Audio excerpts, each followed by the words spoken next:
Polity part छोड़ो, आप आ जाओ एक बार ना, फिर शुरू करते हैं है ना।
शुरू करें।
चलो शुरू करते हैं ना। देखो आपका पॉलिटी है कॉन्स्टिट्यूशन में ना, ठीक है। पॉलिटी आपका जीएस पार्ट में पूछता है, ठीक है। पॉलिटी में आपका वैसे देखा जाए तो फंडामेंटल राइट डीपीएसपी नहीं आता। पॉलिटी में फंडामेंटल राइट डीपीएसपी नहीं आता। पॉलिटी में आता है आपका यूनियन आता है ना। आपका पॉलिटी में आपका मान लीजिए स्टेट आ गया, ये सब आ गया। आपका सुप्रीम कोर्ट आ गया सपोज करो, है ना, इमरजेंसी आ गई, है ना, इस टाइप। ये आपका पॉलिटी पार्ट में आता है। पॉलिटी बहुत बड़ा पार्ट है कॉन्स्टिट्यूशन का। हमें मेन ये देखना है कि हमें पॉलिटी में फिर भी हम फंडामेंटल राइट वगैरह को भी ऊपर से जरूर देखेंगे, क्योंकि कभी कभी क्वेश्चन पूछे हुए फंडामेंटल राइट के ना। तो फंडामेंटल राइट में डीपीएसपी में अंदर उसके तो नहीं पूछता है, पर यह है कि आपको ऊपर से पता होना चाहिए, है ना। जैसे मान लो अभी हम प्रीएम्बल देखें। अब प्रीएम्बल अपने आप में बहुत इंपॉर्टेंट है, आपको पता है। प्रीएम्बल से इंपॉर्टेंट क्या है? प्रीएम्बल में मोस्ट इंपॉर्टेंट चीज ये है कि किस अमेंडमेंट, कौन से अमेंडमेंट से इसमें अमेंडमेंट हुआ था। तो हमको पता है कि 42 से हुआ था, है ना, 1976। ये पॉइंट सबको पता होगा। 42वां अमेंडमेंट हुआ, है ना, ये पता होगा आपको। आपको ये भी पता होगा किस केस में कहा गया कि प्रीएम्बल को अमेंड कर सकते हैं। केशवानंद भारती में कहा गया ना, केशवानंद भारती में कहा गया कि प्रीएम्बल को अमेंड किया जा सकता है। जो प्रीएम्बल से क्वेश्चन आपसे पूछता है ना, मैं आपको केस लॉ के साथ 2-4 जो पूछता बताएगा। केस 1 भारतीयों कहा गया कि प्रीएम्बल को अमेंड कर सकते हैं, मगर उससे पहले कहा गया था प्रीएम्बल को अमेंड नहीं कर सकते हैं। प्रीएम्बल को सॉरी केस 1 भारतीयों कहा गया था कि preamble is a part of constitution, part of constitution, और इसलिए हम इसको अमेंड कर सकते हैं। ठीक है, ये केस 1 भारतीय में कहा गया। इससे पहले केस हुआ उसमें कह दिया गया कि preamble is not part of constitution. ये किस केस में कहा गया पता है आपको? ये किस केस में कहा गया पता है? ये दोनों ही पूछता है आपसे, ये दोनों ही पूछता है। ये क्वेश्चन भी पूछ देता है कि किस में कहा गया कि पार्ट है, तो केस 1 भारतीय में कहा गया। किस में कहा गया पार्ट नहीं है, तो ये बताओ किस में कहा गया?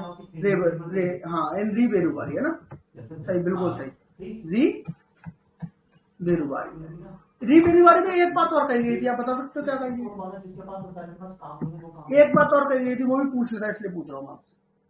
एक बात और कही थी, बहुत इंपॉर्टेंट बात थी। एक तो ये कहा गया कि पार्ट नहीं है कॉन्स्टिट्यूशन का प्रीएम्बल, एक बात और कही थी।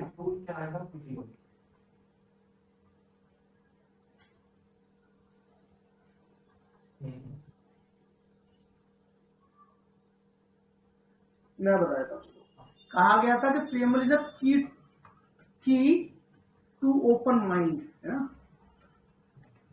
जिन्होंने कॉन्स्टिट्यूशन बनाया उनका स्ट्रक्चर भी नहीं चेंज हो सकता, बेसिक स्ट्रक्चर चेंज नहीं हो सकता। ये तो केशव भारती में कही गई है। री बेरुवारी में कही गई थी कि प्रीएम्बल इज अ की टू ओपन माइंड। उन्होंने कहा देखो ये पार्ट तो नहीं है, उन्होंने पूरी जो लाइन कही थी वही कही थी पार्ट तो नहीं है, मगर ये क्या है, इट इज अ की, एक चाबी है कि जिन लोगों ने कॉन्स्टिट्यूशन बनाया उनके दिमाग को खोलने की। वो क्या चाहते थे, तो उन्होंने क्या कहते हैं, हाँ ये तो मैं कह रहा हूँ केशव भारती का स्ट्रक्चर चेंज नहीं हो सकता, ये तो मैं आपको कह रहा था। तो यहाँ पर कहा गया की टू ओपन माइंड, ये भी ये पूछा हुआ है, ये वाला जो फ्रेज है ना, किस केस में कहा गया की टू ओपन माइंड है कॉन्स्टिट्यूशन, तो ये भी बेरुबारी में ही कहा गया है। उन्होंने दो बातें कह दी एक साथ कि सर देखो ऐसा है, प्रीएम्बल पार्ट तो नहीं है, पर क्या है कि चाबी है, इससे हम ना जिन्होंने क्वेश्चन बनाया दिमाग खोल के देख लेंगे कि वो क्या चाहते थे, वो क्या सोच रहे थे। तो रीवेरू और इंपॉर्टेंट हो गया, आपके दो क्वेश्चन वहां से बन गए। केशव भारती ने बोल दिया कि ये पार्ट है तो अमेंड कर सकते हो, ठीक है। एक और देखो, एक बोला गया, एक के एम मुंशी ने बोला था। के एम मुंशी अगर आप जानते हो कौन थे, कॉन्स्टिट्यूएंट असेंबली के एक मेंबर थे, वह इन्होंने बोला कि constitution is a horoscope. Preamble क्या है? Horoscope of constitution. ये के एम मुंशी ने कहा, पूछा हुआ क्वेश्चन है, इसलिए मैं आपको बता रहा हूँ प्रीएम्बल से अगर जहां से कुछ बना सकता तो इस तरीके का क्वेश्चन बना सकता है। क्या है? के एम मुंशी ने क्या कहा, तो preamble is a horoscope of constitution. एक बात और कही है भाई साहब से, अगर आप इनका नाम जानती हो, शीतलवाड़, जानते हो कौन थे भाई साहब? जानते हो शीतलवाड़ कौन थे? नहीं जानते ना। शीतलवाड़ा पहले आपके ये क्या बोलते हैं आपके, अरे अपना सुप्रीम कोर्ट में सबसे बड़ा सरकार का वकील कौन सा होता है? महाधिवक्ता इसे बोलते हो आप, क्या बोलते हैं, क्या बोलते हैं उसको? देखो मैं अभी दिमाग से उतर रहा हूँ, हिंदी में शायद उसे अटॉर्नी जनरल। शीतलवाड़ हमारे पहले अटॉर्नी जनरल, ठीक है। इन्होंने बोला था कि preamble is identity card, preamble is the identity card of constitution, ठीक है। प्रीएम्बल क्या है? प्रीएम्बल क्या है? आइडेंटिटी कार्ड है कॉन्स्टिट्यूशन का, ठीक है। ये शीतलवाड़ ने कहा, ठीक है। के एम मुंशी ने कहा कि हॉरोस्कोप है, ठीक है। 42वां अमेंडमेंट इसमें हुआ था, ठीक है। टोटल प्रीएम्बल में आपके 85 वर्ड है। एक जगह ये भी पूछ रहे थे प्रीएम्बल में टोटल वर्ड कितने हैं, 85। पूछता नहीं हुआ फिर भी। इसके बाद हम आगे बढ़े प्रीएम्बल को खत्म करते हुए, तो एक चीज कभी कभी पूछ लेता है कि कहां लिखा है कि India that is Bharat, India that is, ये क्वेश्चन पूछता है कि कहां लिखा है कि India that is Bharat, Bharat word कहां यूज किया हमने, है ना। कहां लिखा है? आर्टिकल 1 में पूछा हुआ क्वेश्चन है। आर्टिकल 1 इंपॉर्टेंट है इसलिए आपके लिए, कहां लिखा है कि इंडिया दैट इज भारत। एक क्वेश्चन और पूछता है, कह रहा है कि कॉन्स्टिट्यूशन, इंडिया को कॉन्स्टिट्यूशन कहा जाएगा, ये कहां लिखा है ना। हम इसको कॉन्स्टिट्यूशन ऑफ इंडिया कहेंगे, ये कहीं लिखा है कॉन्स्टिट्यूशन में? पढ़ा है आपने कभी? कहीं पढ़ा है आपने कि कॉन्स्टिट्यूशन जैसे हम बोलते हैं कि this is the constitution of India, कहाँ लिखा है कि कॉन्स्टिट्यूशन ऑफ इंडिया है? फटाफट फटाफट फटाफट, प्रियम्बल में कहाँ लिखा है? कहीं लिखा है कॉन्स्टिट्यूशन कहेंगे हम इसको? वो तो कह रहा हम अडॉप्ट करेंगे, ये करेंगे, वो करेंगे। आर्टिकल खोल के देख लो 393 पूछा हुआ क्वेश्चन है, इसलिए मैं आपको बता रहा हूँ। सबसे पीछे जाकर देखो आर्टिकल 393, ठीक है। इसके बाद आपका बढ़े, अगर सिटीजनशिप से पूछता नहीं है, ठीक है।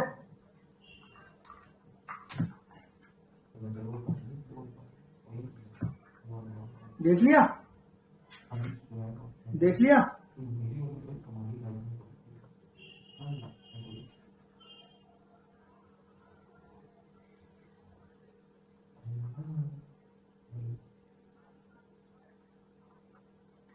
थ्री 93 क्या कह रहा है? कह रहा है दिस कॉन्स्टिट्यूशन में be called the constitution of India, ठीक है। तो पूछ लेता है किसे कॉन्स्टिट्यूशन ऑफ इंडिया कहा जाएगा, कहाँ लिखा है? 393 में लिखा। हम लोग ध्यान नहीं देते हम कॉन्स्टिट्यूशन पढ़ते हैं, ये छोटी छोटी बातें पूछता है और गड़बड़ हो जाती है, ठीक है। इसके बाद आ जाओ फंडामेंटल राइट पे। फंडामेंटल राइट हमने कहां से लिए हैं? कमेंट करते रहना साथ के साथ, मैं थोड़ा स्पीड में पढ़ाऊंगा, यस नो करते रहना।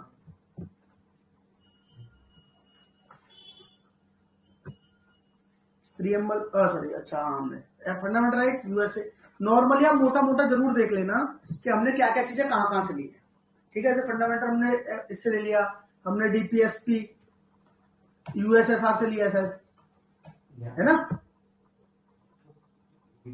और हमने क्या क्या कहां से लिया है? इमरजेंसी हमने जर्मनी से ले ली, है ना। और हमने क्या लिया है? पार्लियामेंट्री सिस्टम हमने इंग्लैंड से ले लिया, ठीक है। तो इसके बाद हमारा और क्या क्या है इसमें? डीपीएसपी हमने सॉरी आयरलैंड से लिया, डीपीएसपी, हाँ डीपीएसपी हमने लिया आयरलैंड से। हमने यूएसएसआर में फंडामेंटल ड्यूटी ली है, ठीक है। डीपीएसपी हमने आयरलैंड से लिया, फंडामेंटल ड्यूटी हमने यूएसएसआर से लिया, ठीक है। तो ये चीजें आप देख लेना थोड़ा सा ना, किससे क्या क्या लिया है, एक गूगल कर लेना तो आपको वो सारा दिखा देगा हमने क्या क्या कहां से लिया है, ठीक है ना। अब कह रहा है फंडामेंटल राइट में देखोगे आप 12 सेक्शन 12 कह रहा है स्टेट की डेफिनेशन। ऑब्वियसली बात है, हमारे फंडामेंटल अगेंस्ट किसके है? स्टेट के खिलाफ है। और डीपीएसपी को इन्फोर्स कराने का काम किसका है? स्टेट का, ठीक है ना। तो हमें पहले ये तो बताओ स्टेट है क्या, है ना। पहले हमें ये तो बताओ स्टेट क्या है। स्टेट में उन्होंने बहुत सिंपल सी डेफिनेशन दे दी कि पूरा लेजिस्लेचर ले लिया, एग्जीक्यूटिव ले लिया, ठीक है ना, स्टेट का ले लिया, उसका ले लिया, क्या बोलते हैं सेंटर का ले लिया, और कह रहा है अदर अथॉरिटीज वगैरह जो होती हैं और जो भी with in the territory of India under the control of government of India. Other authorities का जो आपका एरिया है, अदर अथॉरिटीज का जो एरिया है ये बहुत वाइड है। जो पूछता है यहां से पूछता है आपसे, है ना भाई। ये तो आपको पता चलो गवर्नमेंट हमारी उसमें आती है ना, आपका पार्लियामेंट आता है, लेजिस्लेचर आता है। पर अदर अथॉरिटीज की जब बात आती है यहाँ पर ना, एक केस लॉ बड़ा इंपॉर्टेंट है, एक लैंडमार्क केस है इसमें, और केस का नाम है अजय हाशिया वर्सेस खालिद मुजीब, 1981 का केस है, ठीक है। 1981 का लैंडमार्क केस है हाशिया। इसमें उन्होंने बताया कि अदर अथॉरिटीज को स्टेट में आती है नहीं आती चेक करने का ना हमारा टेस्ट क्या होगा, है ना। हम किस पैरामीटर पर चेक करेंगे कोई स्टेट, कोई भी चीज है वो स्टेट की डेफिनेशन में फॉल कर रही है या नहीं कर रही है, ठीक है। सुप्रीम कोर्ट ने अजय हाशिया खालिद मुजीब में ये बताया, ठीक है।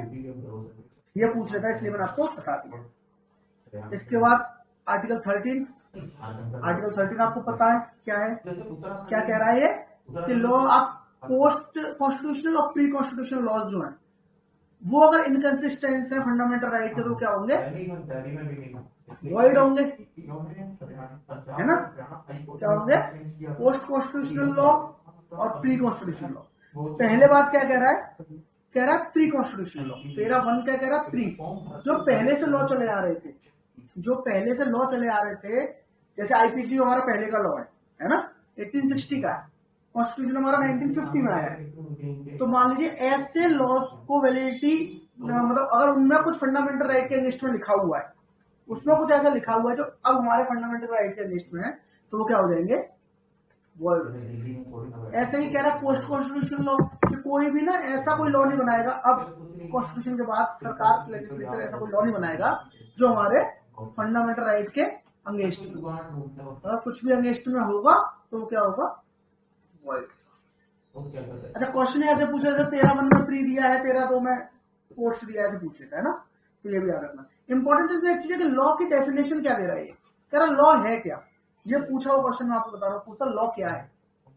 तो लॉ में देखो, इसे याद कर लेना, इसमें लॉ में सब कुछ ले रहा है, ये कह रहा ऑर्डिनेंस भी लॉ है, कह रहा ऑर्डर भी लॉ है, बाई लॉ भी लॉ है, रूल भी लॉ है, रेगुलेशन भी लॉ है, नोटिफिकेशन भी लॉ है, कस्टम और uses having in the territory of India the force of law भी लॉ है। इवन द कस्टम और यूजेस ने अगर फोर्स ऑफ लॉ का रूप ले लिया है तो वो भी लॉ है। ठीक है, तो सिर्फ एक मान लीजिए आपने कोई लॉ बनाया, वो सिर्फ लॉ नहीं है, इवन नोटिफिकेशन तक लॉ है, इस पर ध्यान जरूर देना। ठीक है, 13 में आपको पता होगा 2-3 वो चलते हैं, क्या चलते हैं आपके? डॉक्ट्रिन चलते हैं ना, डॉक्ट्रिन ऑफ सेपरेशन चलता है ना, डॉक्ट्रिन ऑफ एक्लिप्स चलता है, डॉक्ट्रिन ऑफ वेवर चलता है ना। अब इसके बारे में तो आपसे अगर नहीं पूछेगा कि ये क्या होते हैं, तो कभी पूछेगा पॉलिटी का मामला है, आपसे इतना नहीं पूछेगा ये सब क्या होता है ना। कभी कभी जैसे पूछ लेता है एक्लिप्स पे लैंडमार्क केस पूछ लिया, ज्यादा से ज्यादा ये पूछ लेता है, ये बहुत पूछता है, एक्लिप्स का लैंडमार्क केस पूछ लेता है कभी। तो इसका भीकाजी नारायण वर्सेस एमपी, क्या है इसका? भीकाजी वाला केस जो है वो एक्लिप्स का केस है। ठीक है, ये एक भीकाजी ना, एक ये भीकाजी, ये भीकाजी लिख लो आप, एक्लिप्स पे एक लैंडमार्क केस है। तो ऐसे मैं काम करूंगा, मैं तरुण सर को बोल दूंगा कि वो आपको ना कॉन्स्टिट्यूशन के जो भी लैंडमार्क केस है उसके अलग से एक पीडीएफ दे देंगे, है ना। क्योंकि केस लॉस तो मैं सारे के सारे नहीं बता सकता, बहुत केस लॉ है। तो यह कि मेरे से अगर कोई मिस भी हो जाएगा सपोज करो, तो वो आपके ना उस पीडीएफ में आ जाएगा, आप कवर कर लेना। ठीक है, 14 आपको पता है क्या है? इक्वालिटी की बात करता है। 14 इक्वालिटी करता है, पीटी में से ज्यादा कुछ पूछता नहीं है आपसे। ठीक है, पीटी में से ज्यादा कुछ नहीं पूछता, मेंस में बनते होंगे क्वेश्चन, पीटी में तो ज्यादा कुछ नहीं पूछता। ठीक है ना, 15 से आर्टिकल 15 से आपसे देखो, आर्टिकल 15 क्या है? 14 का एक्सटेंडेड वर्जन है। 14 में आपने 14 में आपने पढ़ा principle, equality of law, protection of equal, ये सब वो सब पढ़ लिया आपने। उसका एक्सटेंडेड वर्जन कहां पर? 15-16। ठीक है, तो 15 अगर हम डिस्क्रिमिनेशन नहीं करेंगे, है ना, तो एक तो इसमें ग्राउंड पढ़ लेना, डिस्क्रिमिनेशन किन ग्राउंड पर नहीं करेंगे। ग्राउंड कौन कौन से हैं आपके? Religion, race, caste, sex, place of birth and और एनी ऑफ दैट, है ना। रिलीजन पर नहीं करेंगे, रेस पर नहीं करेंगे, कास्ट पर नहीं करेंगे, सेक्स पर नहीं करेंगे, प्लेस ऑफ बर्थ पर नहीं करेंगे, है ना। इस पर हम क्या नहीं करेंगे जी? हम डिस्क्रिमिनेट नहीं करेंगे। मगर इसमें जो इसका सब आर्टिकल आपका जो 3 है, ये इंपॉर्टेंट है, पूछता है कभी चिल्ड्रन और वुमेन्स के लिए स्पेशल लॉ अगर आप बना सकते हो तो कहां पर? तो हमारा कहा है 15(3), हमारा कहा है 15(3 है। ठीक है, इसी में इसका अगर आप 5वां देखोगे ना, इसके इसी का क्लॉज 5 अगर आप देखोगे, आर्टिकल 15 का क्लॉज 5 अगर देखोगे, इंपॉर्टेंट ये इसलिए ज्यादा हो जाता है, इंपॉर्टेंट इसलिए हो जाता है कि ये 93rd अमेंडमेंट से जोड़ा है। आप जब कोई भी अगर नए अमेंडमेंट से जोड़ा जा रहा है ना, खासकर फंडामेंटल राइट में डीपीएस की, वो आपके लिए ज्यादा इंपॉर्टेंट है। उसके बाद तो इतना इंपॉर्टेंट नहीं रह जाता, और फंडामेंटल राइट और डीपीएस में जो भी अमेंडमेंट से जोड़ा है उसे आप जरूर देखना। 15(5) हमारा 93 अमेंडमेंट से हमने जोड़ा, और इसमें बोला क्या था? इसमें यह बोला था कि कोई SC/ST का एडमिशन वगैरह बच्चों का अगर मान लीजिए उसके लिए कुछ देना है हमें, तो हमें क्या करना पड़ेगा, चाहे प्राइवेट स्कूल हो, चाहे प्राइवेट हो, चाहे पब्लिक हो, है ना, चाहे सरकारी हो चाहे प्राइवेट स्कूल हो, दोनों में ही आपको उन्हें फ्री एजुकेशन या जो भी हम उनके लिए स्पेशल लॉ बनाएंगे आपको उसमें देना पड़ेगा। इस पे ना जज्बाती हो गए लोग, प्राइवेट स्कूल वाले गुस्सा हो गए, तो उन्होंने केस कर दिया। केस का नाम बहुत इंपॉर्टेंट है, अशोक है ये, ASHO, Ashok Kumar Thakur versus union of India, 2008 का केस था ये केस करा गया। उन्होंने बोला कि 15/5 जो है ना ये अनकॉन्स्टिट्यूशनल है, क्योंकि मैं तो प्राइवेट बिजनेस करता हूँ, मेरे को आप कैसे इसमें लेकर आ जाओगे कि मैं आपके 25% जो भी आपने देखा होगा 25% बच्चों को पढ़ाना पड़ता है उनको, भाई मैं क्यों पढ़ा लगा। तो उनका ये उन्होंने बोला नहीं, सुप्रीम कोर्ट बोला नहीं ये कॉन्स्टिट्यूशनल है, बिल्कुल कर सकते हैं। तो ये 93rd अमेंडमेंट से 15/5 जोड़ा गया है, ठीक है। अशोक कुमार ठाकुर इस पर लैंडमार्क केस था। 15/5 में से स्टेट ऑफ है, हाँ मतलब जो भी है उसमें ना, मैंने पूरा नहीं पढ़ा है, मैं एक्चुअली में क्या मैं इतना लंबा कॉन्स्टिट्यूशन ना पूरे प्रोविजन पढ़ के नहीं बता पाऊंगा आपको, तो मैंने नहीं देखा इसमें क्या क्या है। हाँ तीनों है इसमें, सोशल एजुकेशन बैकवर्ड क्लास ना, इवन ईडब्ल्यूएस वाले भी इसमें फॉलो हो गए ना। और एक बार ध्यान रखना 15 में ना क्लॉज 6 भी जोड़ दिया है ईडब्ल्यूएस का, है ना। ये कौन से वाले अमेंडमेंट से जोड़ा है, कौन से वाले अमेंडमेंट से जोड़ा है, 15 में क्लॉज 6 जोड़ा है, 16 में क्लॉज 6 जोड़ा है, कौन सा अमेंडमेंट से जोड़ा है, 103। वेरी गुड, याद रखना बहुत इंपॉर्टेंट है आपके लिए, एग्जाम में आने के बहुत ज्यादा चांस। 103वां अमेंडमेंट आपका ईडब्ल्यूएस अमेंडमेंट है। बाई चांस कहाँ जोड़ा है तो 15/5 16/6 15/6 16/6, ठीक है, 15/6 16/6। 16 में कह रहा है अपॉर्चुनिटी हम देंगे, वहां कह रहा है हम डिस्क्रिमिनेशन नहीं करेंगे, यहाँ कह रहा है हम अपॉर्चुनिटी देंगे सबको, एम्प्लॉयमेंट वगैरह में कोई दिक्कत वाली बात नहीं है। यहाँ भी हम कोई वो नहीं करेंगे, क्या नहीं करेंगे, religion race caste sex descent place of birth residence इन सब पे नहीं करेंगे, है ना। मगर उसके बाद कह रहा है 4 में आके कह रहा है कि बैकवर्ड क्लास ऑफ सिटीजन है तो उनका अगर कोई एडुकेट रिप्रेजेंटेशन नहीं है तो हमको क्या करेंगे, रिजर्वेशन दे देंगे। तो 16/4 में क्या आ जाएगा आपका, रिजर्वेशन आ जाएगा, है ना। 16/4 में क्या आ जाएगा, रिजर्वेशन आ जाएगा। इसका आप देखो, इसमें आपके लिए इंपॉर्टेंट क्या है, इसमें एक, हाँ इसमें एक और याद रखना, एक मैं केस में बताया था, कैरी फॉरवर्ड रूल आएगा इसमें। कैरी फॉरवर्ड रूल पता आपको, कैरी फॉरवर्ड रूल पता क्या होता है, हाँ दोस्त बताइए। कैरी फॉरवर्ड रूल का मतलब ये होता है कि जो पीछे बैकलॉग में जो रह गए उनको हम कैरी फॉरवर्ड कर देंगे। तो 3 साल के लिए ना एम्प्लॉयमेंट में सीट वगैरह कैरी फॉरवर्ड होती है, वो आगे चली जाती है, वो लैप्स नहीं होती, है ना। इसको बोला गया था इंदिरा साहनी में, याद रखना, इसमें ये जरूर रखना, Indira Sahni versus union of India है, इसमें से कॉन्स्टिट्यूशन में बोला गया था कैरी फॉरवर्ड रूल को, है ना। कैरी फॉरवर्ड रूल को इसको बोला गया था इंदिरा साहनी में, ये कॉन्स्टिट्यूशन जो आपके लिए इंपॉर्टेंट। 15 के बाद आ जाओ आप,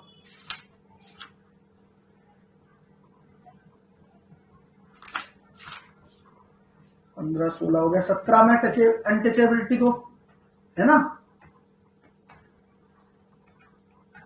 अनटचेबिलिटी को क्या किया, बंद कर दिया गया, 17 बंद किया गया। एक जगह क्वेश्चन मेरे से पूछा हुआ था, मुझे याद है किसी स्टेट में, कि अनटचेबिलिटी का जो आर्टिकल 17 है इसके ऊपर कौन सा लॉ है। जो आर्टिकल 17 है इस पे एक्चुअल लॉ कौन सा बनाया गया हमने, तो इस पर लॉ बनाया हमने civil right act, civil right act 1955 हमने ना अनटचेबिलिटी आर्टिकल 17 का बनाया था। सिविल राइट एक्ट आपके अनटचेबिलिटी को खत्म करता है, ठीक है। 18 में आपका क्या आ जाता है, टाइटल्स वगैरह को आप नहीं लोगे, कोई बड़ी चीज नहीं है। इसके आता 19 आपको बताइए क्या है, फ्रीडम। इसमें इंपॉर्टेंट सबसे पहले क्या है कि राइट टू प्रॉपर्टी गया, है ना, राइट टू प्रॉपर्टी गया, कौन से अमेंडमेंट से गया, 44th अमेंडमेंट से गया, civil right act. Very good, अच्छा पढ़ा है आपने, है ना। 44th अमेंडमेंट से आपका क्या गया, राइट टू प्रॉपर्टी गया। इंपॉर्टेंट क्वेश्चन 19 से ही हो जाता है ना। एक पूछा था प्रेस कहां पर है, तो हमारे डायरेक्ट तो फ्रीडम ऑफ प्रेस नहीं है, वो आर्टिकल 19 में ही हमने समाहित करी है ना। एक देखो इसमें एक चीज मैं आपको बताता हूं, कभी कभी ये पूछ देता है क्वेश्चन 19 से, अगर आप इसका 19 में क्लॉज 2 देखो, अगर 19 में क्लॉज 2 देखो और उसकी भी लास्ट लाइन अगर देखोगे ना, जो इस पर रिस्ट्रिक्शंस लगा रहा है उसमें एक वर्ड आ रहा है आपका कि public order, decency and morality. क्या आ रहा है, जब क्लॉज 2 मतलब आपका इसका ये बता रहा है कि हम किन किन आधार पर रिस्ट्रिक्शंस लगा सकते हैं फ्रीडम। तो बहुत सारे आधार उसने बता दिए, उसने बोला कि sovereign and integrity of India के उस पर लगा सकते हैं, सिक्योरिटी ऑफ द स्टेट लगा सकते हैं, है ना, फ्रेंडली रिलेशन हमारे फॉरेन स्टेट से उस पर लगा सकते हैं। पब्लिक ऑर्डर पे लगा सकते हैं, और एक वर्ड आएगा डिसेंसी एंड मोरालिटी पे भी हम चाहें तो स्पीच पर रिस्ट्रिक्शंस लगा सकते हैं। क्वेश्चन ये नहीं पूछता किस पर लगा सकते, क्वेश्चन ये पूछता है कि डिसेंसी एंड मोरालिटी को टेस्ट करने वाले जो टेस्ट है उसका नाम क्या है। हिकलिन टेस्ट है, हिकलिन टेस्ट। ये Hicklin test decency and morality को टेस्ट करने के लिए एक टेस्ट होता है, तो ये पूछे हुए क्वेश्चन है इसलिए मैं आपको बता, ठीक है। हिकलिन टेस्ट कैसा टेस्ट है, डिसेंसी एंड मोरालिटी को टेस्ट कर, एक बात समझ में। तो इसका आप एबीसीडी देख लेना, इसमें क्या है, इतना इंपॉर्टेंट नहीं है। इसमें कोऑपरेटिव जैसे आया है, ये कोऑपरेटिव वाला जो आया, जो आपका सी में आया है, 97th अमेंडमेंट से ऐड किया है। ये आपको डीपीएसपी में भी मिलेगा कहीं पर, वहां भी देखेंगे कहां पर है, और मे भी जहां तक 43B में है, अगर मैं सही रिकॉल कर पा रहा हूँ, ठीक है। कोऑपरेटिव से अब तो पूछता नहीं है। अभी पार्शली एक केस में कोऑपरेटिव सोसाइटीज को, कोऑपरेटिव सोसाइटीज वाले को पार्शली अनकॉन्स्टिट्यूशनल किया है। केस का नाम याद है क्या आपको? रिसेंट केस है वो, और लैंडमार्क भी है। कोऑपरेटिव का ये जो 97th अमेंडमेंट था ना, इस 97th अमेंडमेंट को पार्शली ना अनकॉन्स्टिट्यूशनल किया है। नहीं याद है ना, मैं बोलूंगा तुरंत सबको, वो डालेंगे इसके उसमें ना। पार्शली किया, अभी रिसेंट में ही किया है, 2-3-4 महीने हो गए, पढ़ा था मैंने, ठीक है। इसके बाद आर्टिकल 20 देखो, इंपॉर्टेंट है ना आपके लिए। सबसे ज्यादा इंपॉर्टेंट क्या है, 20(2), डबल जीओ पार्टी नहीं कर सकते, है ना। किसी भी आदमी को एक ऑफेंस के लिए सजा 2 बार नहीं दे सकते, है ना। इसी 20(2) पे हमने क्या पढ़ा था सीआरपीसी में, सेक्शन 300 पढ़ा था, याद है? याद है, सेक्शन 300 में इसी पर पढ़ा था, 20(2) पे। इसका 3 भी इंपॉर्टेंट है आपका। 3 क्या है कि अंगेंस्ट में विटनेस नहीं बना सकते, उसकी बिना मर्जी के किसी को हम कंपेल नहीं कर सकते, वो खुद के खिलाफ विटनेस बन जाए।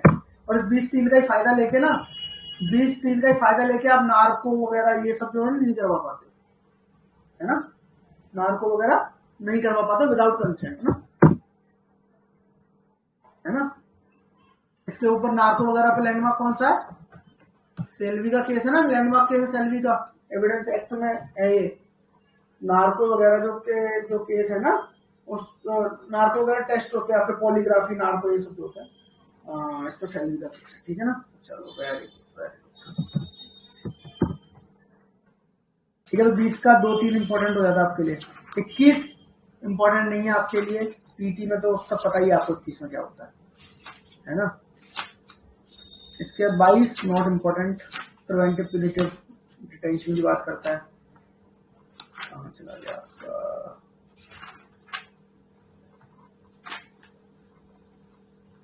आर्टिकल 23 फोर्स्ड लेबर की बात करता है। सिर्फ ये देख लेना आर्टिकल में क्या इंपॉर्टेंट नहीं है। 34 कहता है कि बच्चों को आप 14 साल से छोटे बच्चों को कोई हजारडस वर्क नहीं कराओगे, देख लेना। 25 फ्रीडम ऑफ रिलीजन, इसमें सबसे इंपॉर्टेंट है एक ही है।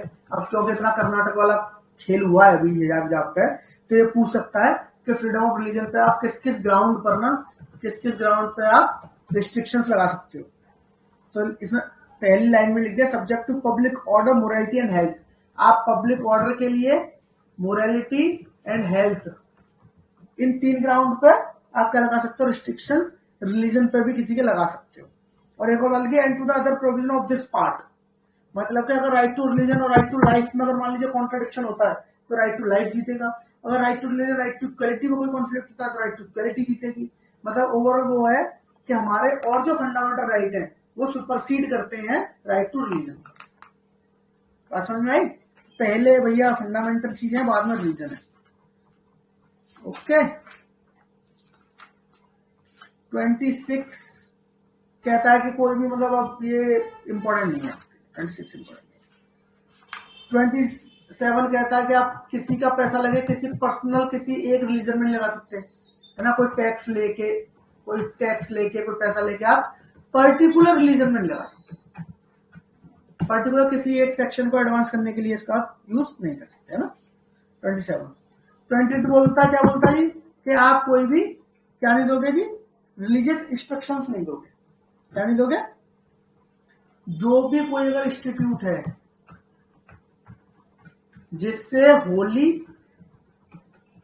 है ना, या फिर क्या बोलते हैं उसको, सब्सटेंशियली, होली या सब्सटेंशियली अगर स्टेट चला रही है, स्टेट फंड कर रही है ना, तो फिर आप वहां पर रिलीजियस इंस्ट्रक्शंस वगैरह नहीं ले सकते, है ना।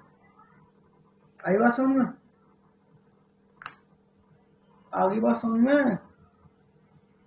इस पे एक एनसीईआरटी वाला केस है, सिर्फ रिलीजियस इंस्ट्रक्शंस पे एक एनसीईआरटी का केस था, एनसीईआरटी का केस था, बड़ा ही बहुत चला था, पूछ भी लेता। Aruna Roy versus union of India. NCERT पे किसी ने सवाल उठा दिया था कि एनसीईआरटी पर्टिकुलर रिलीजन की कुछ ना टीचिंग दे रही है, तो ये अनकॉन्स्टिट्यूशनल है 28 के अकॉर्डिंग। तो सुप्रीम कोर्ट बोला ऐसा कुछ नहीं है, हर रिलीजन में अच्छी बातें हैं, और आज के तो हमें डेवलपमेंट करना है इन मॉडर्न सोसाइटी, सबको एक दूसरे की बातें पता होनी चाहिए, this is very much constitutional. तो यूनियन ऑफ इंडिया में एनसीईआरटी के उस पॉइंट पर कॉन्स्टिट्यूशनल बोला था, ठीक है। 29 प्रोटेक्शन की बात करता है माइनॉरिटीज की, 30 कहता है हम क्या करेंगे कि उसको जो माइनॉरिटीज है वो चाहे तो अपना कोई भी एजुकेशनल इंस्टीट्यूट क्या कर सकते हैं, स्टेब्लिश कर सकते हैं और एडमिनिस्टर कर सकते हैं, है ना। तो जो स्पेशल अगर जो देखा होगा आपने कॉलेज वगैरह चलते हैं वो आर्टिकल 30 की प्रोटेक्शन में चलते हैं, ओके। इसके बाद देख लो आर्टिकल 32, सबको पता है आर्टिकल 32 तो क्या है, सोल ऑफ, क्या है, सोल ऑफ कॉन्स्टिट्यूशन। किसने बोला था, कॉन्स्टिट्यूशन बोला था एनसीईआरटी में, हाँ कॉन्स्टिट्यूशन ने बोला था एनसीईआरटी में, यस यस कॉन्स्टिट्यूशन बोला था एनसीईआरटी में। उन्होंने बोला ऐसे समझो जैसे गीता के श्लोक थे 2-3, ऐसा मानो गीता की टीचिंग थी कि कृष्ण भगवान ने कहा कि सबको मरना है एक दिन, है ना, ऐसी टीचिंग थी उसमें। तो लोगों ने बोला ये तो पर्टिकुलर रिलीजन को आप आगे बढ़ा रहे हो, तो रिलीजियस इंस्ट्रक्शंस दे रहे हो ऑन कॉन्स्टिट्यूशन 28 के हिसाब से। और सुप्रीम कोर्ट ने नहीं, क्योंकि सबको आगे मिलकर चलना है, सबके में अच्छी बात है, चोरी नहीं करना, सब धर्म में कहा गया है। अगर वो बात कही के थ्रू बताई गई है तो वो कॉन्स्टिट्यूशन नहीं है, वो कॉन्स्टिट्यूशन है, तो उसमें कॉन्स्टिट्यूशन, ठीक है। 32 में कहा सोल ऑफ कॉन्स्टिट्यूशन, किसने कहा इसको, 32 को किसने कहा,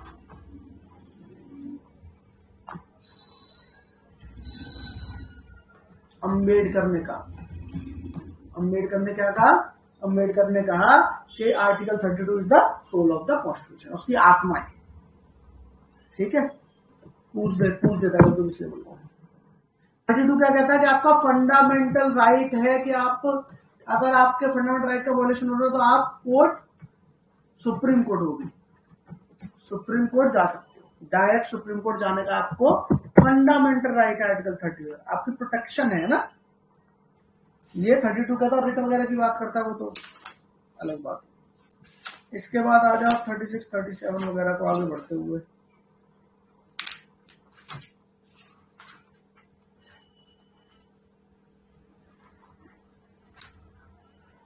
थर्टी सिक्स में कुछ नहीं है, वही कह रहा है कि जो स्टेट यहाँ है वो स्टेट वाइज, ठीक है। 37 क्या कह रहा है, 37 कह रहा है कि ये इंपॉर्टेंट बात कह रहा है जो भी अब डीपीएसपी में कहा गया है वो इन्फोर्सेबल नहीं है। ये पूछता है आपसे क्वेश्चन, याद रखना, पॉलिटी का इंपॉर्टेंट क्वेश्चन है आपका, अगर पॉलिटी पॉइंट ऑफ व्यू देखो मोस्ट इंपॉर्टेंट क्वेश्चन उसमें देंगे कि आपका डीपीएसपी जो है वो इन्फोर्सेबल नहीं होता है कोर्ट में, है ना। बट जब स्टेट अपने प्रिंसिपल वगैरह बनाएगी तो उसमें ये क्या होता है, गवर्नेंस में फंडामेंटल होता है। ओवरऑल बात ये है कि हमने जो डीपीएसपी में लिखा है, रिपीट व्हाट रिपीट, क्या रिपीट करूंगी बताओ, यही वाला जो बता रहा हूं डीपीएसपी, मैं बता रहा था कि डीपीएसपी का आर्टिकल 37 ये कहता है कि हमने जो भी डीपीएसपी में लिखा है, डीपीएसपी तो समझ में आ रहा है ना, डीपीएसपी क्या होता है, directive principles of state policy, chapter 4 है ना, पार्ट 4 है ना। तो कह रहा है कि ये इन्फोर्सेबल नहीं है, मतलब कि डीपीएसपी में कोई बात लिखी हुई है तो मैं जाके मुझ जैसे कानूनी कोर्ट में आके ये नहीं कह सकता कि आपने लिख दिया वहां पर तो आप इसे इन्फोर्स कराइए, सुप्रीम कोर्ट से कहेगी आके इन्फोर्स कराओ, रिट लगा दे, नहीं आप नहीं कर सकते। इसका फंडामेंटल राइट के लिए आप कर सकते हो, डीपीएसपी के लिए नहीं कर सकते हो।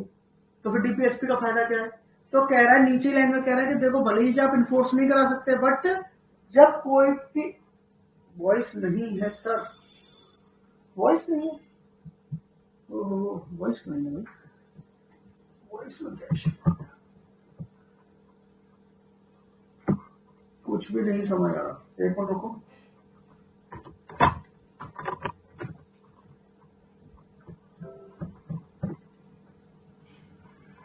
अब समझ आ रहा है? अब आ रही है आवाज?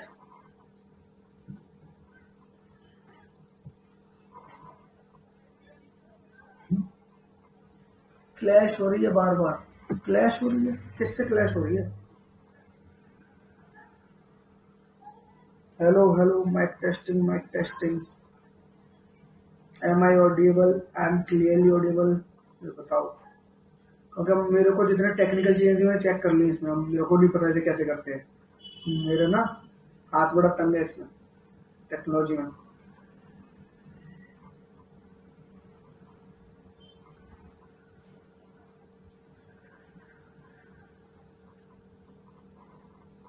हाँ sir, sir hello hello hello, आ रही है आवाज? यस आ गई, बढ़िया आ गई, एकदम बढ़िया आ गई। चलो धन्यवाद। तो मैं आपको ये बता रहा था कि आप 37 ये कहता है कि आप डीपीएसपी को कोर्ट में जाके इन्फोर्स नहीं करा सकते हो।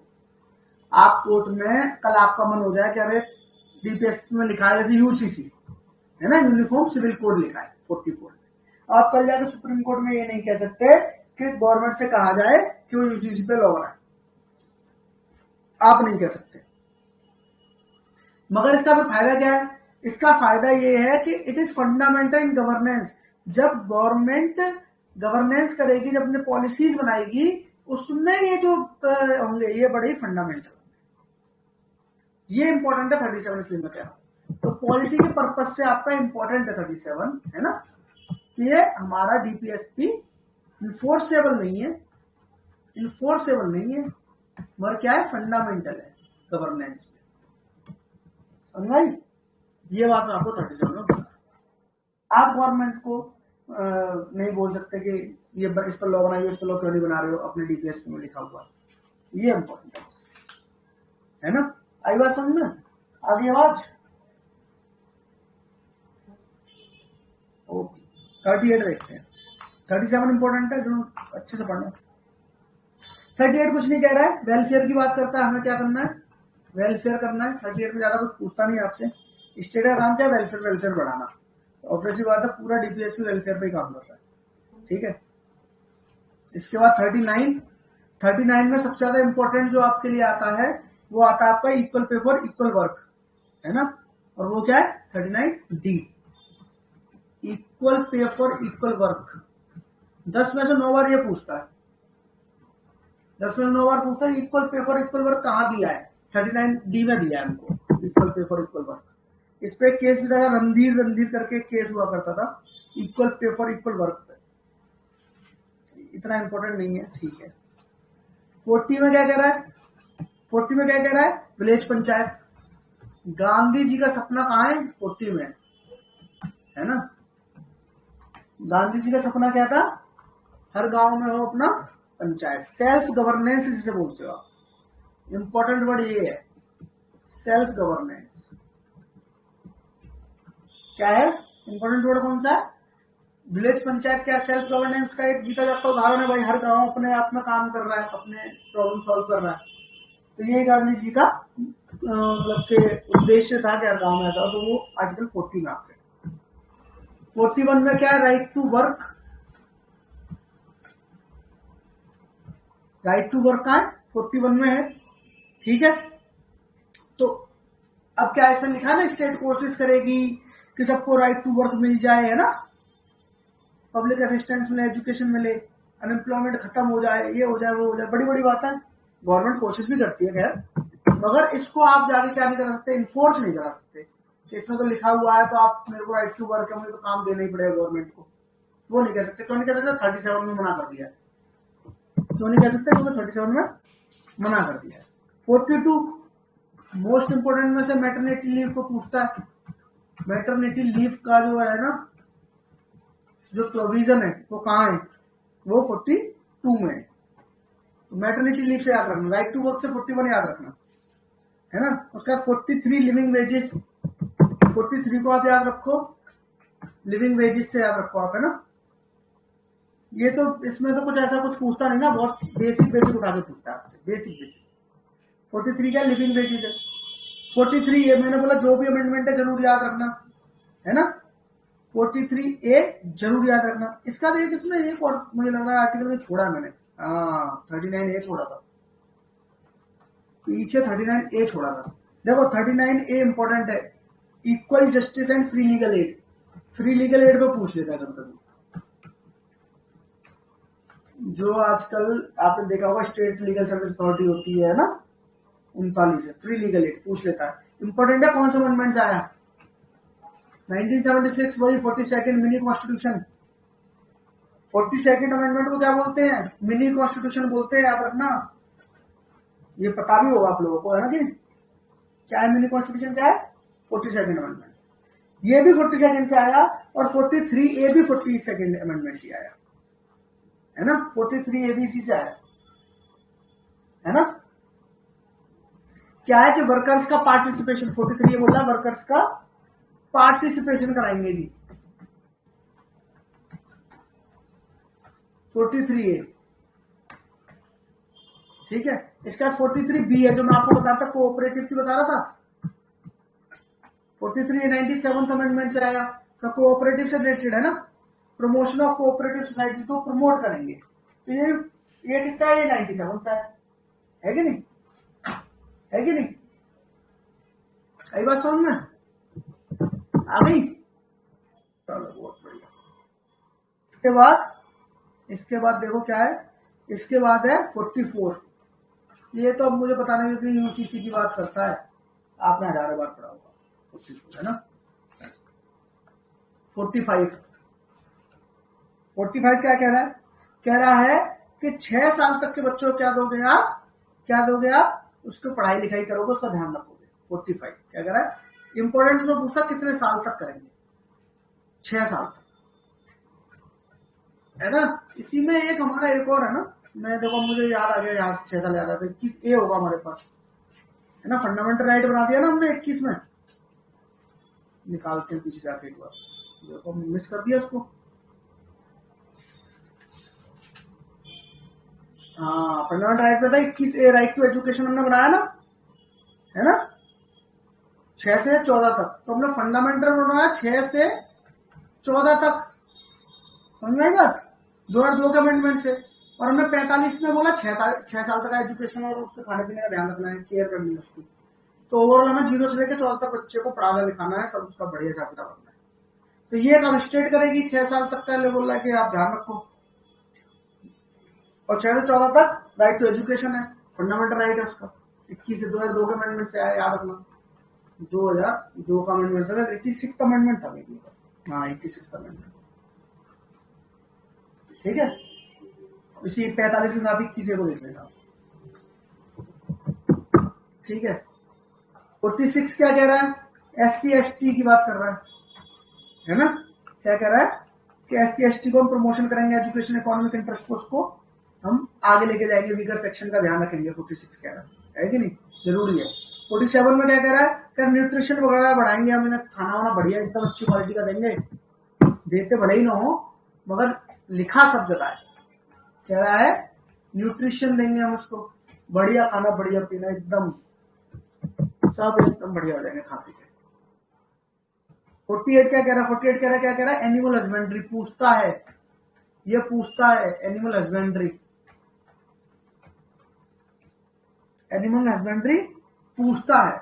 और देखो इसी में नीचे आप देखोगे ना, लास्ट लाइन देखो इसी की 48 की, कह रहा है and prohibiting the slaughter of cows and calves and other milch and drought cattle.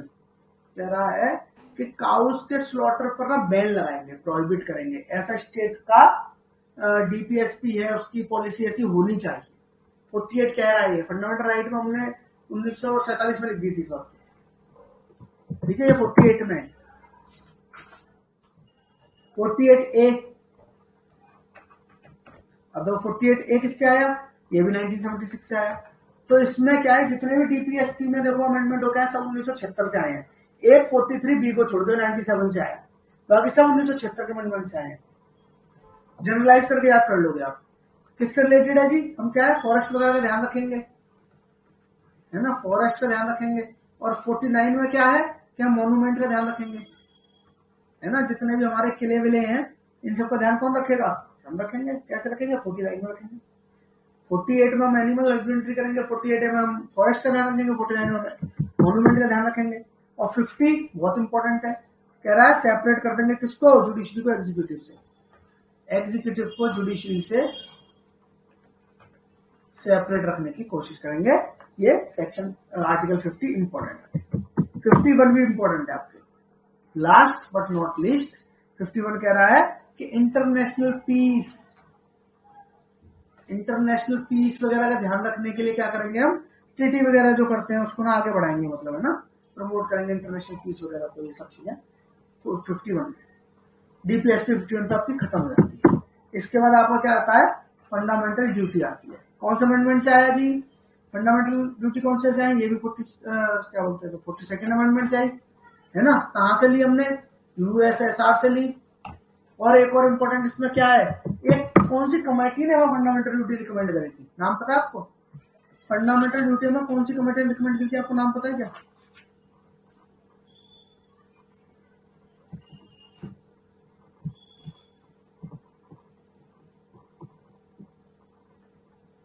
पता है, जल्दी यस नो कर दिया करो, नहीं पता मैं बता दूंगा।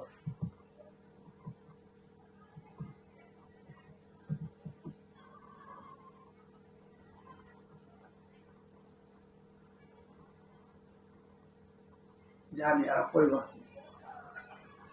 स्वर्ण सिंह कमेटी, ठीक है,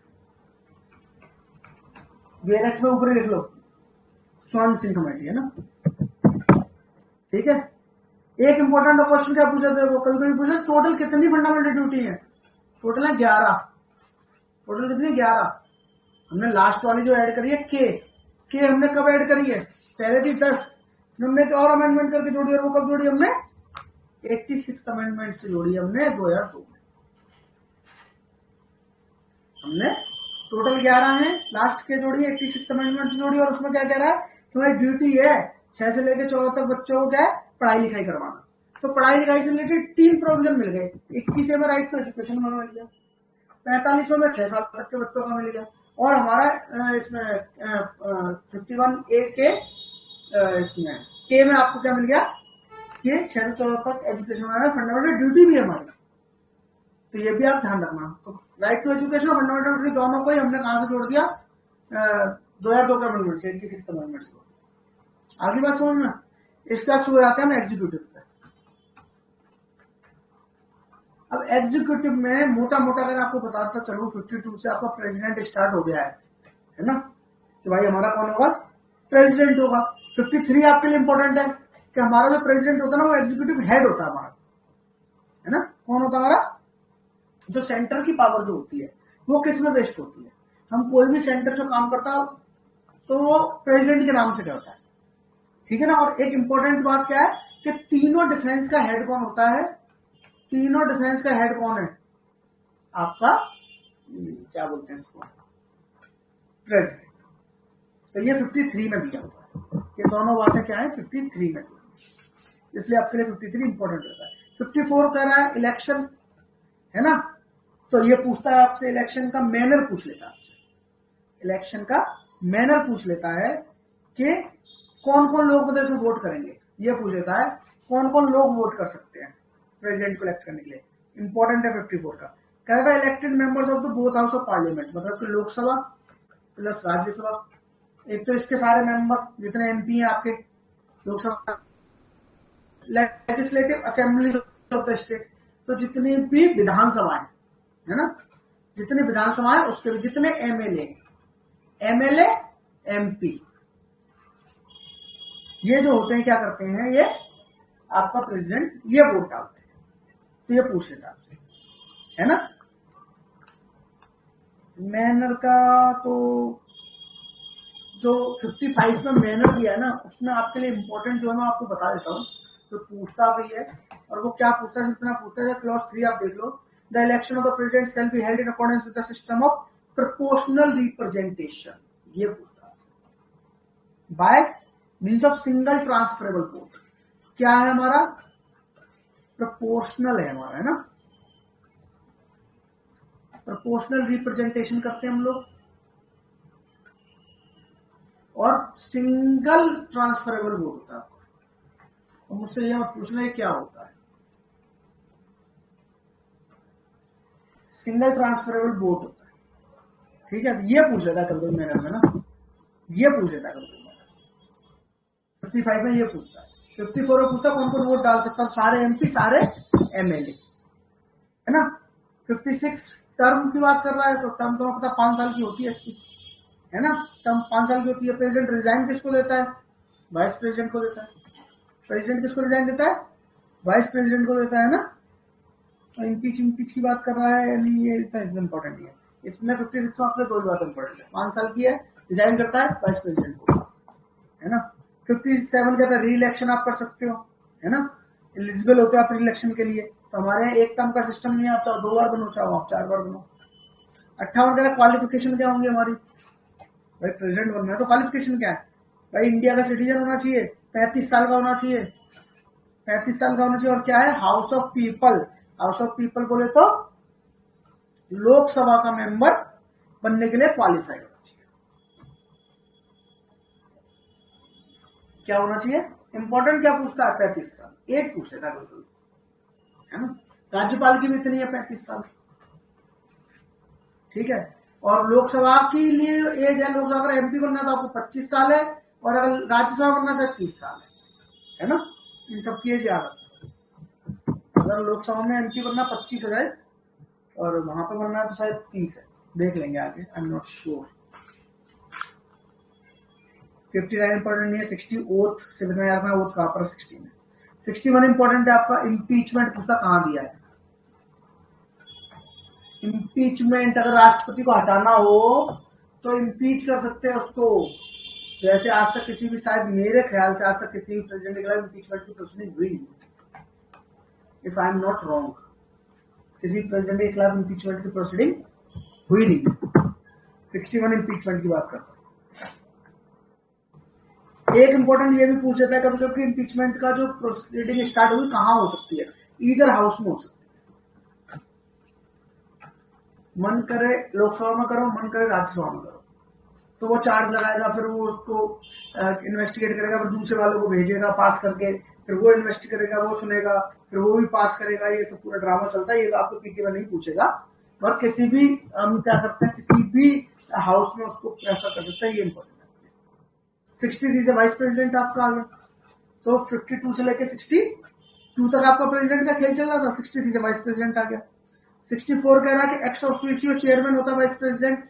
वाइस प्रेसिडेंट जो होता है, जो हमारे राज्यसभा होती है, उसका क्या होता है, एक्स ऑफिशियो चेयरमैन होता है, ठीक है। तो ये कहां दिया है, 64 में दिया है ना।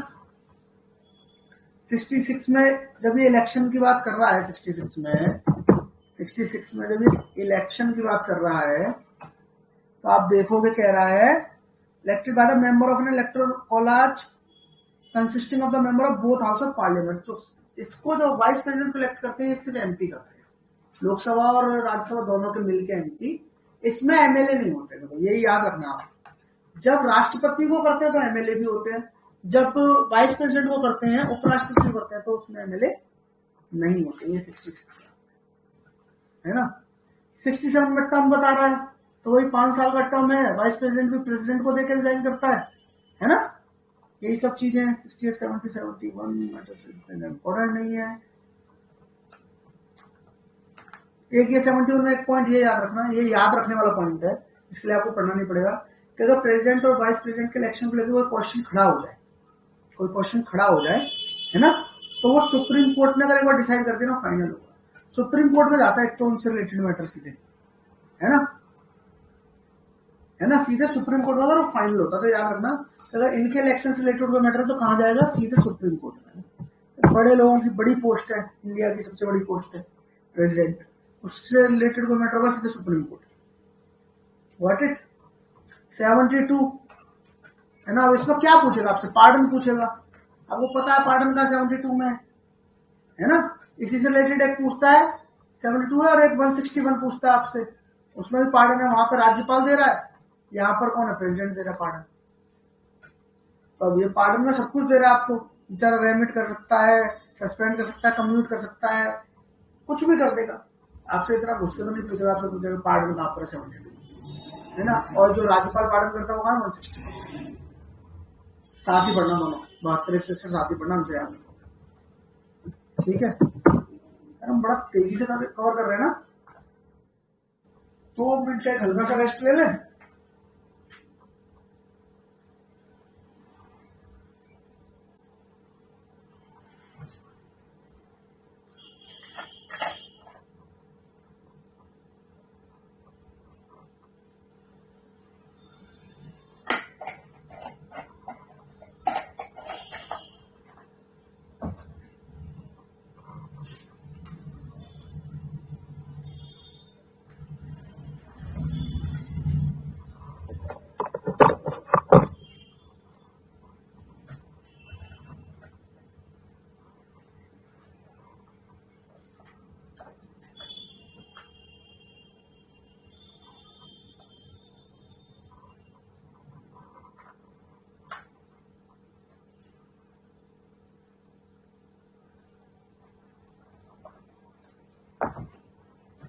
चलो आगे बढ़ते हैं ना।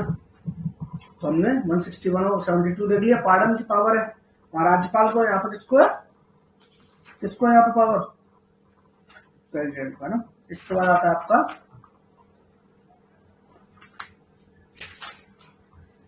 73। 73 में क्या है, एक्सटेंड ऑफ एग्जीक्यूटिव पावर है, इतना इंपॉर्टेंट नहीं है। 74 इंपॉर्टेंट, 74 है council of minister to aid and advice president. अब क्या कह रहा है, काउंसिल ऑफ मिनिस्टर्स का बता रहा है कि काउंसिल ऑफ मिनिस्टर होगा, जिसे हेड कौन करेगा, प्राइम मिनिस्टर करेगा, है ना। ये क्या करेंगे, ये एड एंड एडवाइस करेंगे कि उसको प्रेसिडेंट को कि भैया वो अपना काम कर सके, है ना।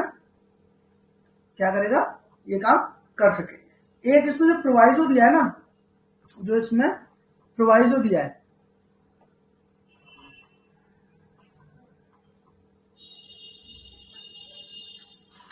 इसका प्रोवाइजो दो क्या कह रहा है कि president may require the council of minister to consider such advice either generally or otherwise and the president shall act in accordance with the advice tendered after such reconsideration। एक बार बोल सकता है उससे प्रेसिडेंट काउंसिल ऑफ मिनिस्टर से कि भैया एक बार देख लो, है ना, मुझे सही नहीं लग रही बात। उसके बाद भी अगर काउंसिल ऑफ मिनिस्टर्स ने दोबारा सेम भी अगर एडवाइस कर दिया कि नहीं हमें तो ठीक लग रही है ना, चलो मानो, प्रेसिडेंट को माननी पड़ेगी, प्रेसिडेंट को माननी पड़ेगी। अमेंडमेंट 44 का ये 44th अमेंडमेंट से कहा गया कि क्या करोगे आप, एक बार बोल सकते हो ना रिकंसिडर करने के लिए, दोबारा नहीं बोल सकते। ठीक है, ठीक है। 75 74 बता दिया प्राइम मिनिस्टर होगा, काउंसिल ऑफ मिनिस्टर होगा। अब 75 बताएगा तो भाई ओथ दिलाएगा उनको, मिनिस्टर्स को, है कि नहीं। कितने होंगे, 15% से ज्यादा नहीं हो सकते। कौन सा अमेंडमेंट से आया था जी, 91st अमेंडमेंट से आया था। कौन सा अमेंडमेंट है, 91st अमेंडमेंट 2003 का अमेंडमेंट है। इसमें बोला गया कि काउंसिल ऑफ मिनिस्टर्स जो होंगे ना वो 15% से ज्यादा नहीं होंगे। इंपॉर्टेंट है आपके पॉलिटी पर्पज से, ठीक है ना। प्राइम मिनिस्टर को प्रेसिडेंट अपॉइंट करेगा, उसे ओथ वोथ दिलाएगा। और इसमें एक चीज देखो ये क्या लिखी है, इसका क्लॉज 3 देखो, बहुत बार पूछता 75 का 3 कह रहा है कि the council of ministers shall be collectively responsible to the house of people. Collectively, इसका मतलब समझ में आया, कलेक्टिवली रिस्पॉन्सिबल कौन सुनना है, कलेक्टिवली रिस्पॉन्सिबल कैसे होंगे ये, मतलब पता है इसका क्या होता है। कई बार पूछता है ये कि जो काउंसिल ऑफ मिनिस्टर होंगे वो कैसे रिस्पॉन्सिबल होंगे, कलेक्टिवली रिस्पॉन्सिबल होंगे, एक साथ रिस्पॉन्सिबल होंगे। बताओ क्या इसका मतलब है, हल्का सा 2 शब्द में अगर कह पाओ आप तो।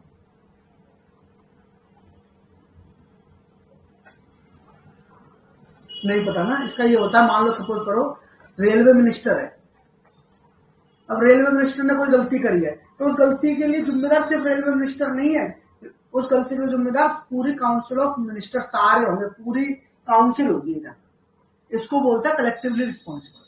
तो कोई भी अगर मिनिस्टर या कोई भी काम गलत करता है ना तो उसमें गलती सबकी मानी जाती है, किसी एक की नहीं मानी जाती। इसलिए आपने देखा होगा काम कोई एक करता है और पूरी सरकार आती है उसे डिफेंड करने, है ना, काम किसी से कुछ होता है डिफेंड पूरी सरकार करने आ जाती है, तो वो कलेक्टिवली रिस्पॉन्सिबल है।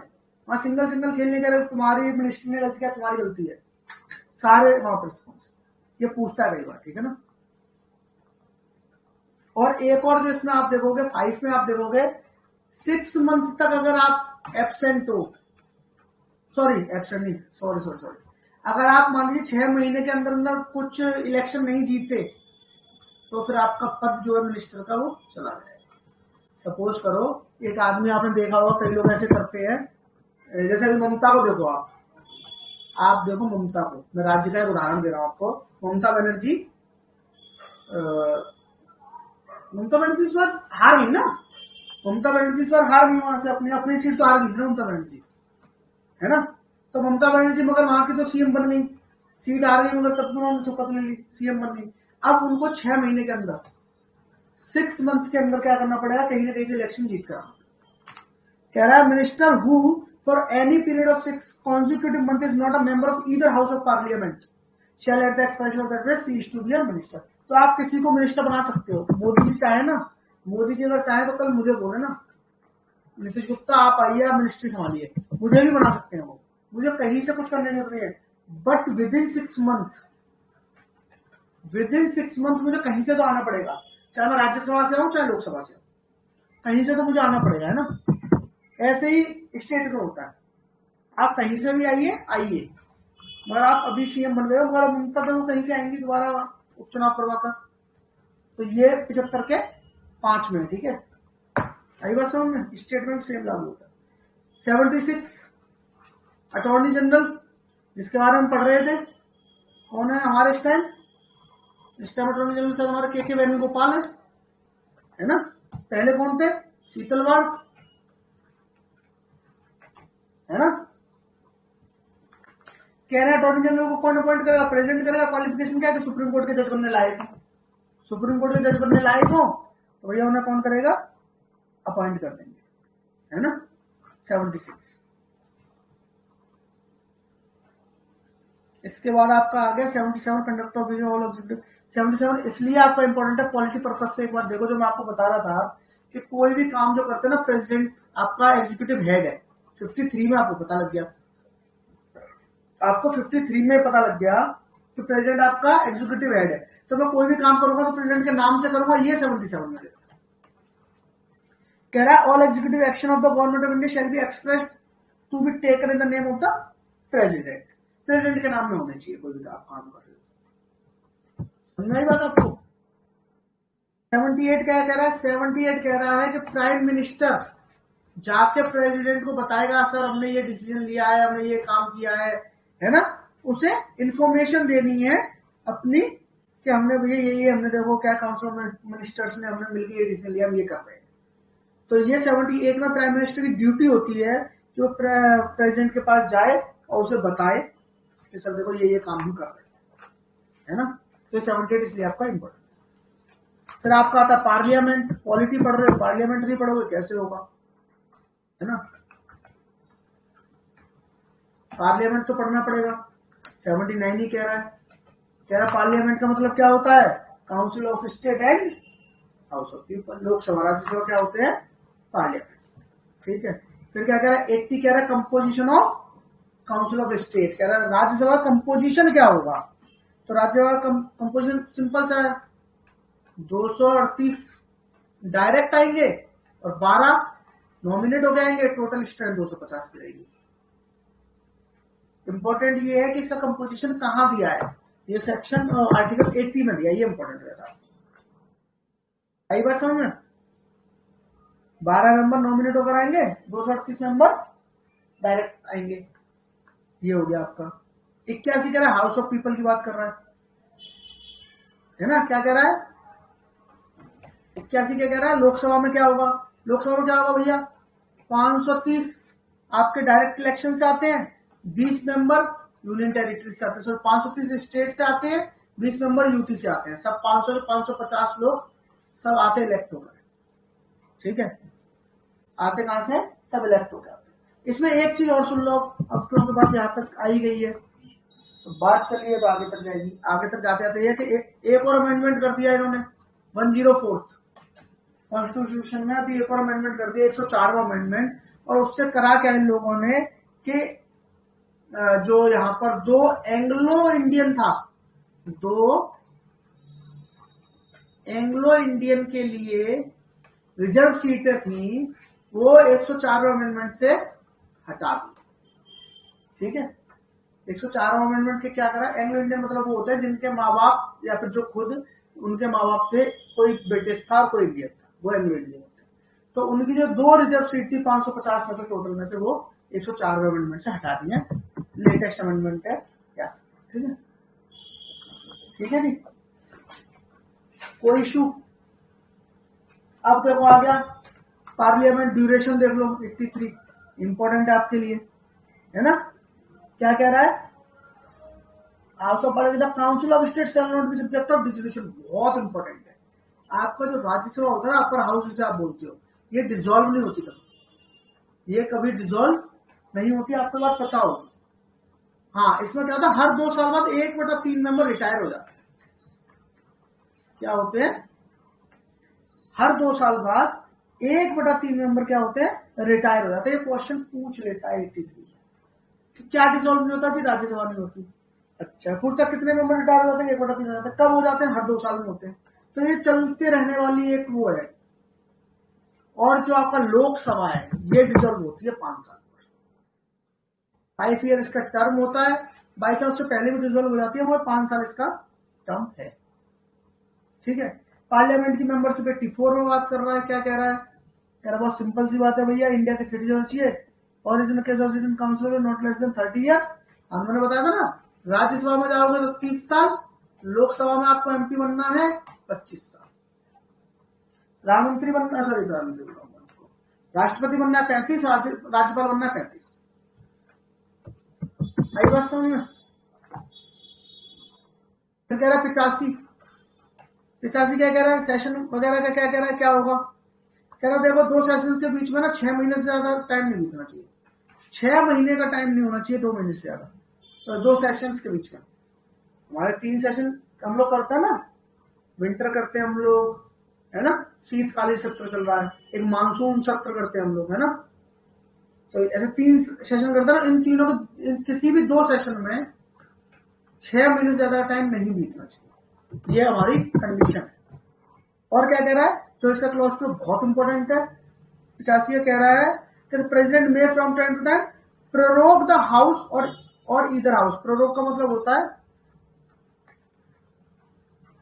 प्रोरोग का मतलब क्या होता है, एक तरीके से मतलब प्रोरोग का मतलब क्या होता है, प्रोरोग को कैसे बताऊंगा, मतलब होता नहीं है कि आज नहीं कर रहा, चलो ठीक है अब 10 दिन बाद बैठेंगे, है ना, उसे रोक देना बीच में, मतलब उसे बीच में हॉल्ट मान लो, आप प्रोरोग को हॉल्ट मानो। विघटन नहीं होता, प्रोरोग विघटन नहीं होता, विघटन डिसॉल्व होता है। जो नीचे दिया है कि प्रेसिडेंट चाहे तो हाउस ऑफ पीपल को डिसॉल्व कर सकता है, ये होता है विघटन, डिसॉल्व को कहते हैं विघटन। प्रोरोग नहीं, इसमें बता दो ना, हॉल्ट मानो, इंग्लिश का एक वर्ड होता है हॉल्ट, रोक देना बीच में, 10 दिन के लिए रोक दिया, 5 दिन के लिए रोक दिया, अब नहीं कर रहे, अब अगली बार करेंगे।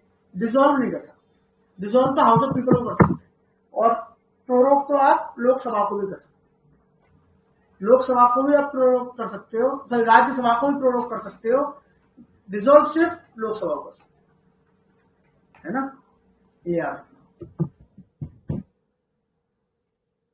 उसके बाद बढ़ते जाओ, बाकी यहाँ पे छोटे मोटे आप देखते जाना।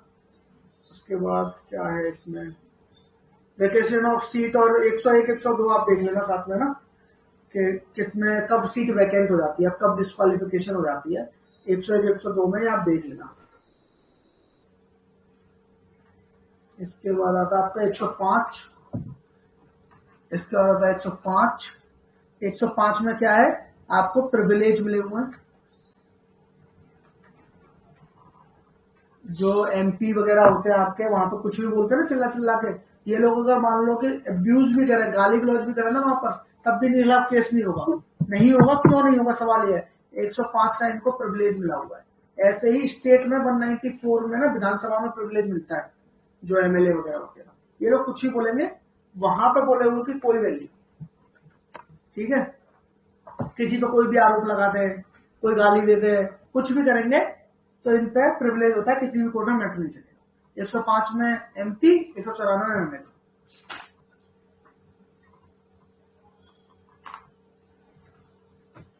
अब यहां से बिल वगैरह देख लो। एक इंपॉर्टेंट बिल है जो आप 107 इसका देख लो। 107 इंपॉर्टेंट है आपके लिए। कह रहा है कि मनी बिल, फाइनेंस बिल को अगर छोड़ दो तो इधर हाउस में आप लेकर आ जाओ बिल को, है ना। मनी बिल और फाइनेंस बिल को छोड़ दो, किसी भी हाउस में ले आओ। एक इंपॉर्टेंट क्वेश्चन मैं आपको करा देता हूँ। एक इंपॉर्टेंट ये होता है कि कौन बताएगा ये मनी बिल है, कौन कहेगा फाइनल होगा, स्पीकर कहेगा, पूछता कई बार। स्पीकर ने एक बार किसी बिल पर लिख दिया ना मनी बिल है, उसके बाद कोई बहस नहीं होगी, आपको मानना पड़ेगा मनी बिल है। कई बार समझ में, अगर स्पीकर ने उस पर लिख दिया, ऊपर एंडोर्स कर दिया कि मनी बिल है, तो आपको मानना पड़ेगा मनी बिल है। ये क्वेश्चन पूछ लेता है, इसे मेरे को यही याद आया, यही बता दिया। ठीक है, इसका दूसरा क्लॉज 3 देखो, 107 का ही। तेरा bill pending in parliament shall not lapse by reason of the prorogation of the house. कह रहा है, सपोज करो 10 जनवरी को एक सेशन चल रहा है, इसमें एक बिल आया, है ना। उसके बाद 20 जनवरी को ये सेशन खत्म हो गया, है ना, सेशन खत्म हो गया। अब ये बैठेगा 15 अप्रैल को। तो क्या ये जो बिल था, बिल अभी पास नहीं हुआ, इस पर कोई बहस नहीं हो पाई, टाइम नहीं मिला, तो क्या ये, क्या बोलते हैं इसको, लैप्स हो गया? क्या लैप्स हो गया? क्या ये खत्म हो गया? नहीं। यही प्रोरोगेशन जो मैं आपको बता रहा था कि अभी रुको, हम 1 महीने बाद बैठेंगे, है ना। तो अगर कोई क्या बोलते हैं, किसी हाउस में कोई बिल अगर पेंडिंग है और वो प्रोरोग हो गया है ना, कुछ समय के लिए रुक गया वो, तो इसका मतलब ये नहीं है कि वो बिल लैप्स हो गया। बिल जैसे ही 15 अप्रैल को लोग बैठेंगे तो फिर दोबारा उस बिल पर बात कर सकते हैं। आई बात समझ में? डिसॉल्व की बात नहीं कर रहा हूं, प्रोरोग की बात कर रहा हूं। प्रोरोग का मतलब समझो 3 सेशन है, सपोज तो चलो ऐसे लेता हूं, 3 सेशन में बैठती है साल में एक बार। तो मान लीजिए विंटर में बैठ गई, जनवरी बैठी सपोज तो विंटर में, इसके बाद मानसून में बैठेगी, तो मानसून आएगा आपका जुलाई में, मानसून आएगा आपका जुलाई में, तो अब इसके पीछे 5-6 महीने हो गए, तो क्या इसमें कोई बिल अगर था वो लैप्स हो जाएगा? नहीं होगा ना, नहीं होगा, ये कहता है। ठीक है, इसका कह रहा है, अब bill pending in the council of state which has not been passed by the house of people and shall not lapse on the disposition of house of people. अब क्या कह रहा है, देखो ये है राज्यसभा, यहाँ पे एक बिल ना पेंडिंग है, ये रही लोकसभा, यहाँ पे पेंडिंग ही है बेचारा, अभी चल ही रहा था, यहाँ पर बात करने की सोच रहे थे कि बात करेंगे इस पर, तब तो लोकसभा डिसॉल्व हो गई। डिसॉल्व प्रॉपर डिसॉल्व होती है, सरकार गिर गई। लोकसभा डिसॉल्व का मतलब होता है सरकार गिर गई, या फिर क्या हुआ, उसका टर्म पूरा हो गया, 5 साल सरकार का टर्म पूरा हो गया, तब भी क्या होगा, ये जो होगा लैप्स नहीं होगा। अगर राज्यसभा में कोई बिल था पेंडिंग और लोकसभा डिसॉल्व हो गई और इसने पास नहीं किया था अभी, ये और याद रखना, इसने भी पास नहीं किया था, यहां भी बिल पहुंचा ही नहीं था, लोकसभा बिल भी पहुंचा ही नहीं था, है ना, तो ये भी लैप्स नहीं होगा, चलता रहेगा। तो ये भी लैप्स नहीं होगा, चलता रहेगा, है ना। और एक चीज समझो, लोकसभा है सपोज करो, इसमें कोई पेंडिंग है बिल, ये अलग अलग है और अलग अलग सिचुएशन पूछता है, इसलिए बोल रहा हूं मैं, कोई बिल पेंडिंग है, ठीक है, अब ये डिसॉल्व हो गई। डिसॉल्व मतलब दो ही चीजें, या तो इसका टर्म पूरा हो गया या फिर सरकार गिर गई, तो क्या होगा, लैप्स हो जाएगा। अब लैप्स हो जाएगा बिल, है ना। या फिर मान लीजिए लोकसभा ने यहां से पास किया और यहां राज्यसभा में पेंडिंग था, पास कर दिया था और राज्यसभा में पेंडिंग था, और फिर ये डिसॉल्व हो गई लोकसभा, तो ये भी फिर लैप्स हो जाएगा।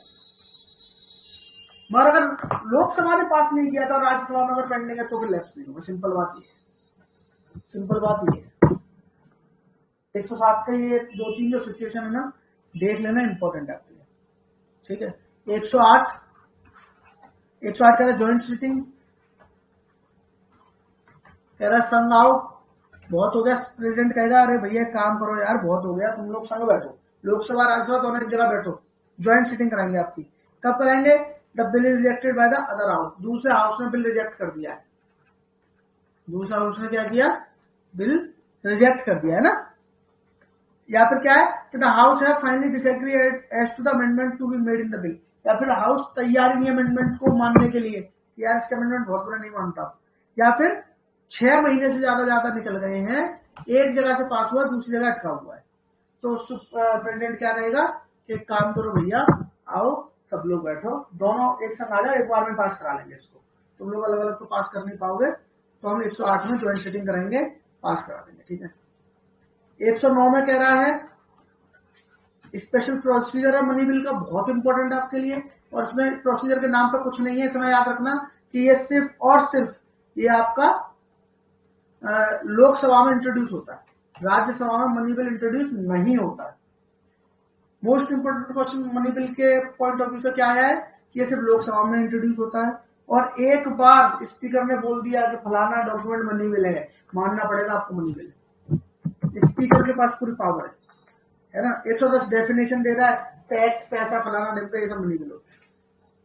और इसी का 110 का क्लॉज 3 देखो, if any question arises whether a bill is money bill or not, the decision of the speaker of the house of people thereon shall be final, जो मैं आपको बता रहा था 110 के क्लॉज 3 में लिखा है कि जब भी ये इस पर कोई क्वेश्चन अराइज होगा, डाउट अराइज होगा, जो स्पीकर कहेगा वही फाइनल। और फिर इसके बाद कुछ नहीं रखा इन बातों में। 123 आप जानते हो इंपॉर्टेंट है, ऑर्डिनेंस है ना, ऑर्डिनेंस प्रेसिडेंट निकालता है 123 में, है ना। 213 में राज्यपाल निकाल देता है, 123 में प्रेसिडेंट निकालता है, 213 में राज्यपाल ऑर्डिनेंस निकालता है। ऑर्डिनेंस है क्या? ऑर्डिनेंस एक ऐसा लॉ है जो कि बहुत ज्यादा जरूरत थी, मगर अभी कोई सेशन वेशन था नहीं, तो कहां से पास करवाते, इमरजेंसी का लॉ बनाने की कोशिश है, मतलब जब हमें बहुत ज्यादा जरूरत है तो। क्या कह रहा है? कुछ नहीं कह रहा। इंपॉर्टेंट क्या है इसमें? इंपॉर्टेंट क्या है इसमें? इंपॉर्टेंट ये है, कह रहा है जब दोनों हाउस सेशन में ना हो, बोथ हाउस जब सेशन में ना हो, है ना, है ना, और प्रेसिडेंट सेटिस्फाई हो कि बहुत जरूरत है कुछ लॉ बनाने की, है ना, तो वो लॉ बनाएगा। और इम्पोर्टेंट सबसे है कि वो 6 वीक तक चलता है। कब तक चलता है? 6 वीक तक चलता है ना। जब पार्लियामेंट दोबारा बैठेगा, पार्लियामेंट दोबारा जब बैठेगा उससे 6 वीक तक चलता है। ये क्वेश्चन पूछता है कि उसकी मियाद कितनी है ऑर्डर बनने से पहले। ऑर्डर बनने से पहले मतलब, ऑर्डर बनने से पहले मतलब कहना क्या चाहते हो? ऑर्डर बनने से पहले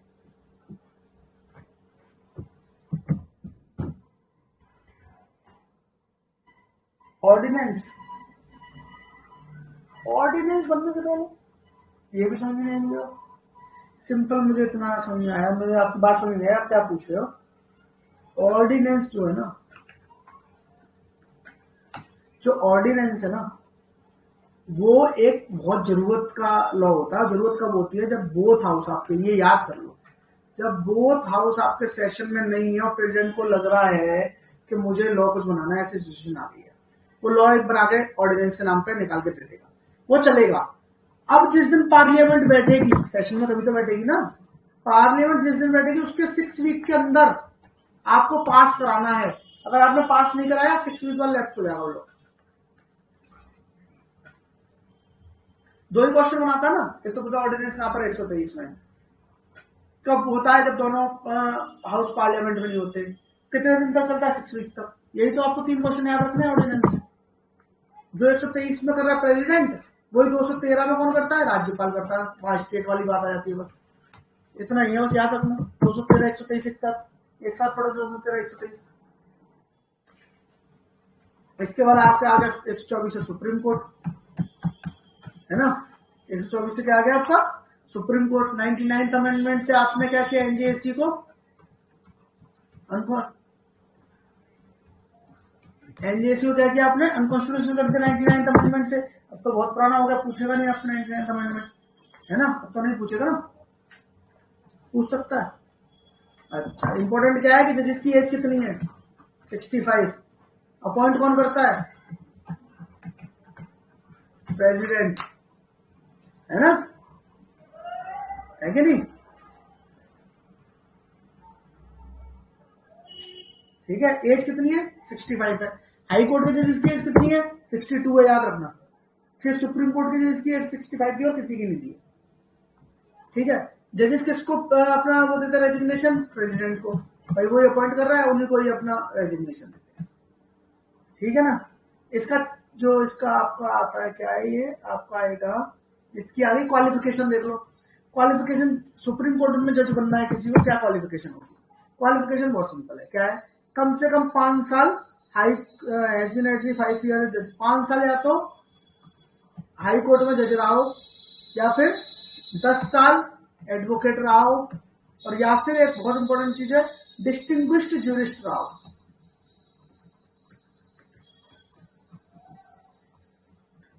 आज तक एक भी डिस्टिंग्विश्ड ज्यूरिस्ट को प्रेसिडेंट ने सुप्रीम कोर्ट का जज बनाया नहीं है, मगर बनाना चाहे तो बना सकता है, ठीक है, बनाना चाहे तो बना सकता है। जैसे मान लीजिए मुल्ला एक बहुत डिस्टिंग्विश्ड ज्यूरिस्ट थे, आज के जमाने में कई सारे ऐसे प्रोफेसर होंगे, कई सारे ऐसे लॉ पे ज्यूरिस्ट होंगे जो बहुत बहुत डीप नॉलेज रखते होंगे, है ना। तो सुप्रीम, अगर प्रेसिडेंट का मन करे तो क्या करेगा, उसको भी सीधे सुप्रीम कोर्ट का जज बना सकता है, पूरी पावर है जी, बनाता नहीं, लगवाता है। तो हाई कोर्ट में 5 साल से जज हो या 10 साल से एडवोकेट हो, उनको क्या करता है जज, बना देता। Got it.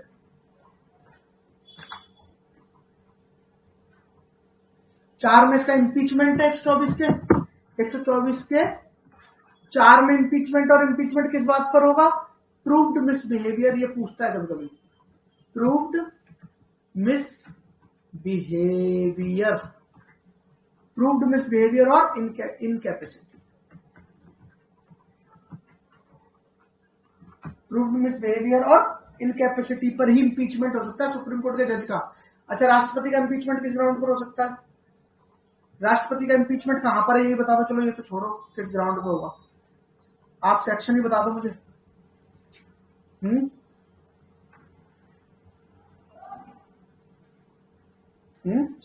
सेक्शन ही बता दो, दोनों चीज बता दो, किस ग्राउंड पर होगा, कहां दिया है। सुप्रीम कोर्ट के जज का तो प्रूव्ड मिसबिहेवियर और इनकैपेसिटी पर हो सकता है, उसका किस पर होगा, उसका किस पर होगा, सेक्शन कौन सा है, सेक्शन 61 है, और ग्राउंड है वायलेशन ऑफ कॉन्स्टिट्यूशन,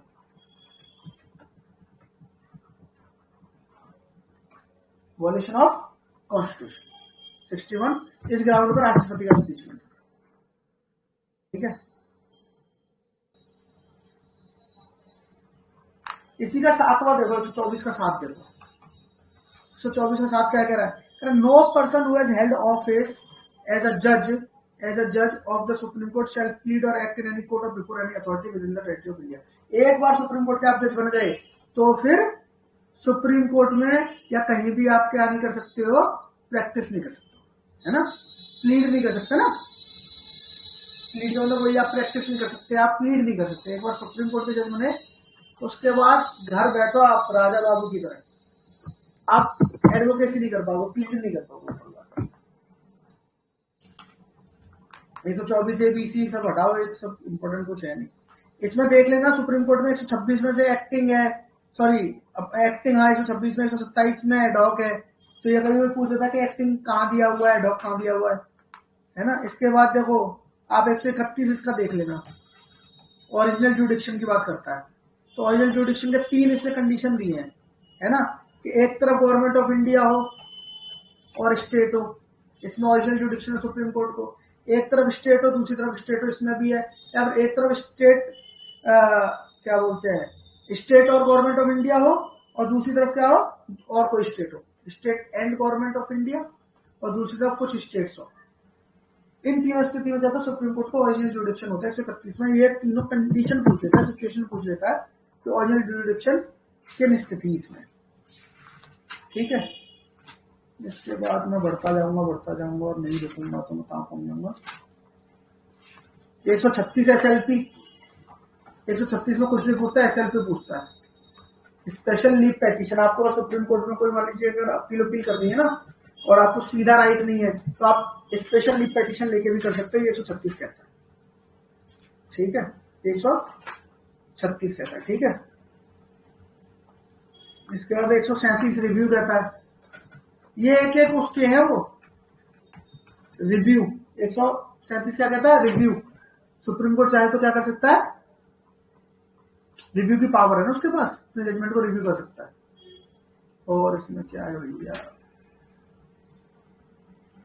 141 बड़ा इंपॉर्टेंट है आपके लिए। 141 कहता है सुप्रीम कोर्ट ने एक बार कुछ बोल दिया वो बाइंडिंग होगा सब कोर्टों पर। एक बार कुछ सुप्रीम कोर्ट ने बोला तो क्या होगा? बाइंड होगा ना सबके ऊपर। क्या होगा? बाइंडिंग होगा ना, सबके ऊपर बाइंड होगा। जितने भी कोर्ट, जितने हाई कोर्ट है, जितने सबऑर्डिनेट कोर्ट है, सब पे बाइंड होगा जो सुप्रीम कोर्ट ने एक बार कह दिया। 141 कहता है, इसलिए सुप्रीम कोर्ट की बात सब मानते हैं आप मन करके। 142 आपको पता ही है क्या है? 142 पता क्या है? कंप्लीट जस्टिस की बात करता है। कह रहा है 142 इतना वाइड वो है ना, कह रहा है कि सुप्रीम कोर्ट 142 की पावर का इस्तेमाल करके किसी भी केस में कंप्लीट जस्टिस करने के लिए कुछ भी कर सकता है। कंप्लीट जस्टिस करने के लिए कुछ भी कर सकता है। ये 142 आई बात समझ में? 142 क्या कहता है? कुछ भी कर सकते हैं। 143 क्या कहता है? 143 कहता है जो प्रेसिडेंट जो है ना वो बोलेगा भैया मुझे कुछ एडवाइस करो, सुप्रीम कोर्ट से कहेगा प्रेसिडेंट कि भैया काम करो, मुझे क्या करो? एडवाइस करो, मुझे कुछ बताओ यार, कुछ पूछना है ना। तो वो कहां पर है? प्रेसिडेंट की पावर सुप्रीम कोर्ट से कंसल्ट करने की 143 में। इसके बाद बढ़ते जाओ भैया। 148 में क्या है आपका? 148 में क्या है? क्या है आपका? Comptroller and auditor general of India, है ना। अभी रिसेंट में आपके कैग कौन है? याद नहीं मुझे, अभी रिसेंट नाम भी याद नहीं, कैग कौन है हमारा, है ना। तो कैग कौन बनेगा? कौन अपॉइंट करेगा? प्रेसिडेंट। कौन होना चाहिए? प्रेसिडेंट करेगा ना उसको। और वो रिमूव जैसे होगा सुप्रीम कोर्ट के उसको हटाते हैं। कैसे होगा रिमूव? जैसे सुप्रीम कोर्ट का 124(4) में आप इम्पीच करते हो ना, ऐसे ही कैग को भी हटाओ। और इसमें कुछ ऐसे इंपॉर्टेंट, आज के लिए इतना काफी है। 150 आर्टिकल तक हमने कर लिया है। आप इसे रिवाइज करो, किसमें क्या है देखो, किसमें क्या है आप देखो। कल फिर इसको ना कॉन्स्टी को आप बाकी का भी खत्म कर देंगे इसके साथ ही ना। कल थोड़ा लंबा क्लास कर देंगे, कॉन्स्टी पूरा कल खत्म कर देंगे। क्वालिटी है ना आपका, मोटा मोटा पूछेगा आपसे किसमें क्या है, केस लॉ वगैरह की PDF करवा देते हैं, है ना।